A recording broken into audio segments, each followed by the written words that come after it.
को आप टारगेट करते हैं। यहाँ पर तो सीएसडीएस से लेकर प्रशांत किशोर ने मान लिया कि जो दलित समुदाय है वो मोदी के साथ है। अब देखिए, प्रशांत किशोर साहब ने तो बहुत कुछ मान लिया ना। दिल की बात जुबान पे आई गई क्लब हाउस में। बुरा मत मानिए, मगर आपकी फेटर्निटी में दो किस्म के जर्नलिस्ट हो गए। एक जो शाखा के जर्नलिस्ट हैं आरएसएस के, और दूसरा ये जो क्लब हाउस वाले जर्नलिस्ट हैं। इन दोनों में एक ही यूनानिमिटी है कि ये कभी भी इस बात को पसंद नहीं करते कि मुस्लिम एम्पावरमेंट किसी किस्म का हो। ये जो क्लब हाउस जर्नलिस्ट हैं ये भी अंदर से शाखा के ही हैं, संघी हैं, मगर उनको नरेंद्र मोदी पर्सनली पसंद नहीं है, मगर आइडियोलॉजी वही है। यही तो मामला चल रहा है इस देश में। आप बैठ के बोलते हैं मिस्टर प्रशांत किशोर कि अपीजमेंट का फलसफा है। अरे भाई, मेरी बर्बादी के अफसाने यहाँ पर बन चुके हैं। अपीजमेंट अगर हुआ तो बताइए कहाँ अपीजमेंट हुआ है।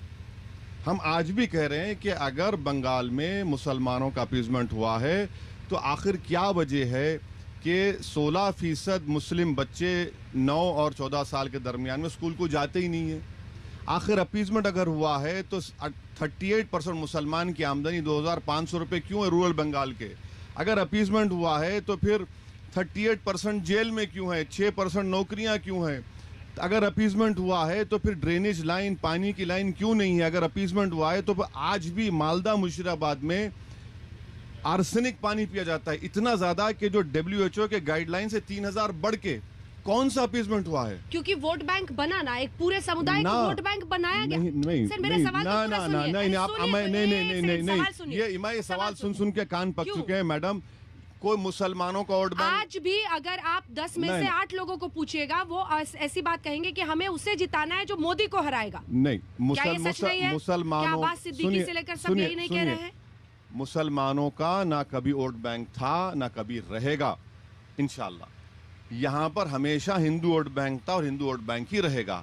हम मुसलमानों को एक झुंझुना दिया गया कि खिलौने देकर तुझको बहलाया गया, अरमानों में उलझाया गया, ये मामला कर दिया गया। अब वोट बैंक कहे का वोट बैंक तुम्हारा? झुंझुना पलट दिया आपने। नहीं, वोट बैंक झुंझुना पलट गया है सर कि मोदी के डर से अब बाकी को 2014 की मेरी पहली स्पीच है पार्लियामेंट की। मैंने कहा कि मैं मुबारकबाद देता हूं नरेंद्र मोदी को। पूरे बीजेपी के एमपी परेशान हो गए, क्या कह रहा है? बोला आपने इस मिथ को बर्बाद कर दिया कि मुस्लिम वोट बैंक था। मुस्लिम वोट बैंक कभी था ही नहीं यहाँ पर। हर देखिए जो पॉलिटिक्स हो रही है ना, मैं आपको कई मिसालें दे सकता हूं, कभी एक दिन प्रोग्राम कर लीजिए आप। मैं आपको 1950 से लेके 2021 तक मिसालें दूंगा जहां पर हमेशा ये होता रहा है। तो आप कह रहे हैं कि मुस्लिम्स बीजेपी को भी वोट देते हैं? नहीं, सीएसडीएस के डेटे में उसमें बताया गया कि 2014 में और 2019 में एक ही कम्युनिटी है जो जिसका वोट बीजेपी को मिला बड़ा नहीं, 6 या 8% वोट मिला बीजेपी को सीएसडी डेटा के, मगर दूसरे कम्युनिटी का सब बढ़ गया मोदी को वोट। हम ही तो एक खड़े हुए ना एक पहाड़ की तरह, बाकी सब तो फिसल गए मोदी की तरफ। एक ही कम्युनिटी, आप सीएसडीएस के डेटा की बात कर रहे हैं, 31% वोट था मोदी का हिंदू वोट 14 में, अब 37% हो गया। उनको लगता है ना अपीजमेंट पॉलिटिक्स से ऐसे ही निकलेंगे। हम यही कहते हैं कि ना सबका साथ, सबका विकास, सबका विश्वास, हम प्रतीकात्मक पॉलिटिक्स नहीं करेंगे। सब बकवास है। सबका साथ, सबका विकास, सबका विश्वास की आप बात कर रहे हैं तो एक ही बात कर रहा हूं, आपके पास मुसलमान एमपी क्यों नहीं जीता लोकसभा में?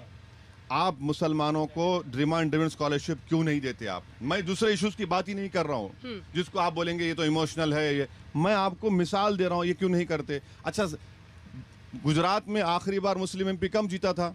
आप जिता दीजिए ना, 84 में। आप जिता कर बताइए ना हमको, अगर हम झूठे हैं। आप नहीं करते। ये क्यों हुआ? क्यों हुआ? अब कांग्रेस भी आपको अछूत समझती है। आप कांग्रेस को देखिए और तमाम ऐसे राज्यों में देखिए। यहाँ पर देखिए वो अलायंस में आपके लिए जगह नहीं बनी, अब्बास सिद्दीकी के लिए बन गई, जिनके आप अगर वीडियोस देखिएगा यूट्यूब पर तो आप भी हैरान रह जाएंगे। महिलाओं के लिए वो कैसी बातें बोलते हैं कि एमपी बनाकर नुसरत जहां को भेजा था वो तो पाउडर मेकअप लगाने लगी। नहीं, मैं देखिए, मैं ना तो वीडियो देखा हूँ ना मैं उनका स्पोक्स पर्सन हूँ। वो तो खुद अपना जवाब देंगे। मगर अब कोई नहीं करना चाह रहा मुझसे अलायंस, तो मैं क्या करेंगे मैडम? हमसे नहीं किए बिहार में, हम लड़े जीते। अब एक बात बताइए, गोधरा में क्या हुआ? हमने लड़ा और बीजेपी का मेयर बनने नहीं दिया वहां पर। मोडासा में हमारा मेन अपोजिशन हम है म्युनिसिपल कॉरपोरेशन में। यही तो हम बता रहे हैं कि, और मैं बता रहा हूं आपको कि ये जो नौजवानों में जो एक चर्निंग है वो अब इस तरह की सेकुलर, ये सो कॉल्ड सेकुलर पॉलिटिक्स को मानने वाले नहीं है।